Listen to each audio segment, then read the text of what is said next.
We go back a little over 2 years to what some have said, some prominent police officers and some prominent commentators, was a very dark day both for the police and for the BBC.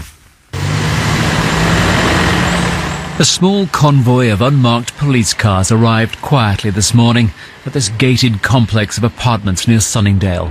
From the air, you could see 8 officers head towards Cliff Richard's empty penthouse flat. Inside, a glimpse of the search. Today I can confirm that South Yorkshire Police have gained entry into a property in the Sunningdale area of Berkshire. Officers are currently searching the property. A search warrant has been granted after the police have received an allegation relating to a sexual nature. The allegation relates to a young boy under the age of 16 years. Meanwhile, back at his Berkshire home, we watched as the police began to leave the apartment. This venture is a joint operation between South Yorkshire Police and Thames Valley Police. As you can see, the first of the vehicles are now leaving. They've been in there for more than 5 hours, and we've already seen a number of items taken from that penthouse flat, packed up in metal boxes, and now taken away for examination. It is, though, just a search. No arrest, no charge, one allegation that he has strenuously denied. So that was the BBC from August 2014. Now, as this is laid bare, more is laid bare as Sir Cliff Richard sues the BBC and South Yorkshire Police. We see text traffic between a police press officer alerting a BBC correspondent, quotes, "Going in now, Dan." And the level of collusion, as some are calling it, is truly extraordinary. More on that collusion in just a second. Wait till we get a chopper in place for a shot, was the response from the BBC journalist. The BBC is standing by their story. We've said previously, we're very sorry Sir Cliff has suffered distress. We have a duty to report on matters of public interest. And we stand by our journalism. Public interest. David Elstein is former Chief Executive of Channel 5, former BBC producer and broadcasting executive, and joins me now. David, this was in the public interest, was it? Good morning. Well, start where the story starts, Nick. Why were South Yorkshire Police and Thames Valley Police raiding Cliff Richard's home? I mean, it was a ludicrous exercise. Unfortunately, the BBC, or a BBC reporter, got wind of it well beforehand. And what are you meant to do if you're a journalist? Pretend it's not happening? No, but I mean, it's a big story. I can't get the public interest defence, Dave. Does it interest the public? Yes, it does. Is it in the public interest to know that the unfounded allegations by one person has caused this sort of coverage? No. Now you're getting ahead of yourself. You know it's unfounded, or you think you know it's unfounded, and you think you know it's by one person. We didn't know that at the time. The BBC didn't know that at the time. I mean, if you got a tip-off that Taylor Swift was going to be raided by the FBI, would you say, oh, must keep stum about this? Oh, this would be terrible for me to say anything. But the scandal here was that the South Yorkshire Police continued to collaborate with the BBC reporter even after he had said, well, I'm going to report this whether you like it or not. They should have just called his bluff, because he couldn't have said it before they did the raid. And therefore, he'd have had to sit tight and tell his bosses, I'm not sure when it's going to happen, but it may happen. Instead of that, they cooperated with him, and that was stupid.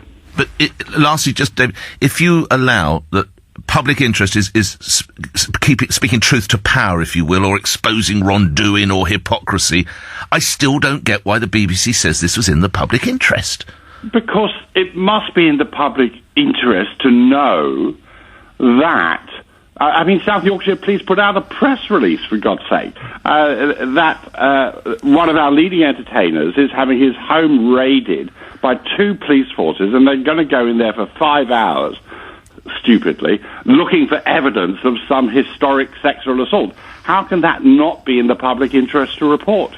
Always good speaking with David Elstein, thank you, former Chief Executive of Channel 5, former top boss at the BBC.